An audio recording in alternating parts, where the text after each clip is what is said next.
तुम यहाँ पर क्या कर रही हो? मैंने तुमसे कहा था कि यहाँ पर मत आना। मैंने यहाँ काम शुरू कर दिया है। क्या? क्या मतलब इस बात का? मैं समझा नहीं। मैं तुम्हें यहाँ नहीं देखना चाहता, तुम्हें समझ नहीं आई? क्या पूछ रहा हूँ मैं तुमसे? अगर आप मुझे समझाने दें तो मैं आपको। मुझे कोई वजाहत नहीं चाहिए। अभी यहाँ से निकल जाओ, अभी।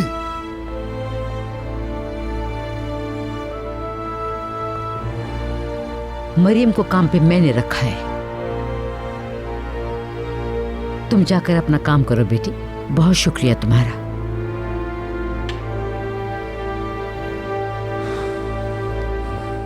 अम्मी, क्या है ये सब कुछ? मुझे कुछ समझ नहीं आ रहा। आप उसको यहाँ कैसे रख सकती हैं? क्या इरादा है आपका? प्लीज प्लीज मुझे दोबारा अपने भाई से दूर मत करना।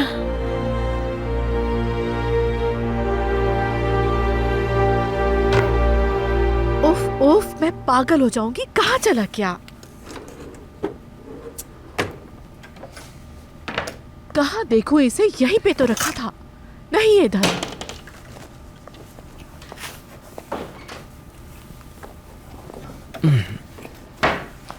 योगा मैट देखा है तुमने मेरा? मैंने नहीं देखा। उफ, कहाँ देखूं उसे? कहाँ ढूंढूं? मुझे रिलैक्स होना है। कल की मीटिंग के बाद से मेरे सर में दर्द है। तुम्हें पता है मैं योगा किए बगैर नहीं रह सकती। योगा करना है मुझे। अरे मिल जाएगा, मिल जाएगा। चलो मिलकर ढूंढते हैं। ये कोट किसका है बहादुर? हाँ, ये मेरा पसंदीदा कोट है। शायद छोटा हो गया है। एक मिनट यहाँ देखो। मैं यहाँ लम्हा लम्हा परेशान हो रही हूँ और तुम्हें अपने पसंदीदा कोट की पड़ी है। मतलब ये कोट तुम्हारे लिए मुझसे ज्यादा अहम है। अरे नहीं नहीं मेरी जान, मैंने तो बस अलमारी से निकाला और मैं ट्राई कर रहा था। मैं बस अभी उतार देता हूँ। बहुत आला। तुम इतने लापरवाह कैसे हो सकते हो बहादुर? जिंदगी भर मैं तुम्हें समझ ही नहीं सकूंगी। मेरी जान, तुम भला हर चीज के लिए क्यों मुझे बार बार डांटती हो? ये मुझे अच्छा नहीं लगता। ये इल्जाम तुम उस पर लगाओ जो मुझे हर वक्त गुस्सा दिलाता रहता है बहादुर।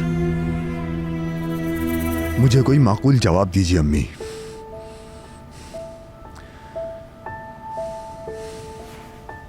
तुम इसी लहजे में बात करोगे जब पुरसुकून होना चाहोगे? मैं ठीक हूँ अम्मी, लेकिन मुझे आपका जवाब चाहिए। ठीक है, मैंने तुम्हें पहले भी बताया, मगर तुम एक ही सवाल बार बार करते रहते हो। मैं सुन रहा हूँ। मैं भी तुम्हारी तरह उम्र के लिए ही कर रही हूँ। लेवेंट बेटा, मैं जानती हूँ कि तुमने उम्र के लिए शुरू से ही कितनी कोशिशें की हैं। उम्र के साथ तुम्हें भी खुश देखना चाहती हूँ। बेटा, मैं मदद करना चाहती थी। देखो, मैं उमर को उदास नहीं देखना चाहती। देखा नहीं, मरियम को यहाँ देखकर उमर खुश हो गया है। देख रहा हूँ, जी हाँ, लेकिन ये बहुत ज्यादा है अम्मी। लड़का बिलाखिर उसके बारे में भूल जाएगा। उसे इस घर में लाने की जरूरत नहीं थी अम्मी। ये जरूरी था, इसलिए मैंने ये सब किया। मेरे बाबा कहा करते थे, याद रखना, दरख्त भी अपने हर टूटे हुए पत्ते के लिए उदास हो जाते हैं। मैं बहन भाइयों को जुदा नहीं कर सकती। समझ रहा हूँ। अगर उसकी बहन कोई अच्छी इंसान होती तो मैं आपका साथ जरूर देता अम्मी। मैं आपको बार बार कह चुका हूँ, वो लड़की वैसी नहीं जैसा आप समझती हैं। ठीक है, मैंने तुम्हारे सवाल का जवाब दे दिया। अब तुम्हारी बारी है। मुझे तुम सिर्फ इतना समझा दो, मरियम के इतने खिलाफ क्यों हो? वो एक मजबूत लड़की है। क्यों कर रहे हो उसके साथ ऐसा बिहेव?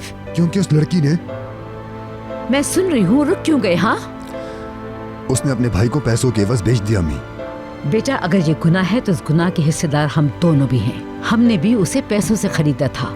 हमने ये उम्र के खातिर किया था अम्मी। हो सकता है मरियम ने भी इसीलिए किया हो। ये भी तो हो सकता है वही डील वो हमसे करने यहाँ आई हो। मैं उम्मीद करता हूँ कि वक्त आपको दुरुस्त साबित करे अम्मी।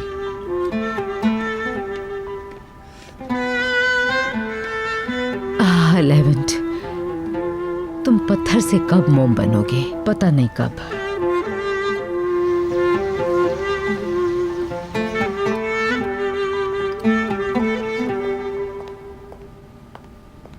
बेगम साहिबा, मैं जानती हूँ आप कोई चीज़ चेंज करना नहीं चाहती हैं और हमारी इस पे बात भी हुई थी, लेकिन अगर आप चाहें तो मिस्टर लेवेंट के कमरे के पर्दे बहुत पुराने हो चुके हैं, इन्हें चेंज कर दें। हरगिज़ नहीं, नहीं, किसी चीज़ को नहीं छेड़ना। वो लेवेंट का रूम है, पता है ना, वो पागल हो जाता है। याद है इफ़ी का कमरा खुला रह गया था तो क्या हुआ था? लेवेंट बिल्कुल आपे से बाहर हो जाता है। याद रहे, अगर अब की बार ऐसा हुआ, लेवेंट पूरा घर सर पे उठा लेगा। मेरी बात समझ गई ना? ठीक है बेगम साहिबा, जैसे आपकी मर्जी।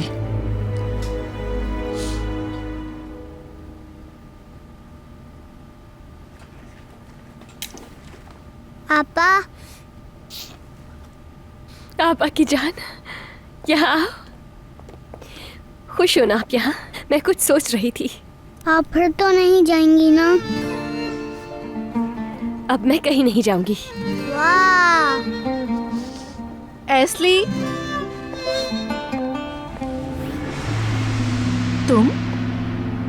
तुम यहाँ क्या कर रही हो? मैंने दरअसल यहाँ पर काम शुरू कर दिया है। हाँ, वाकई ये तो अच्छा है। सासू माँ का ही आइडिया होगा, मतलब उन्होंने ही तुम्हें नौकरी पे रखा होगा। जी हाँ। अच्छी सोच है। इसका मतलब जो मैंने बताया था उसकी तुमने परवाह की। लेकिन मैं अपने भाई को ऐसे आदमी के पास कभी नहीं छोड़ती जो इतने तनाव का शिकार हो। आफरीन है तुम पर। लेकिन लेवेंट साहब आखिर ऐसे क्यों है? मेरा मतलब कोई तो वजह होगी। सुनो, मैं तुम्हें और कुछ भी नहीं बता सकती, ये ठीक नहीं होगा। लेकिन फिर भी मैम। इस बात को छोड़ो, जाके मेरा वॉशरूम धो। मुझे वॉशरूम बिल्कुल साफ सुथरा चाहिए। सफाई के मामले में बिल्कुल कॉम्प्रोमाइज नहीं करती। नीट एंड क्लीन, समझ गई? समझ गई।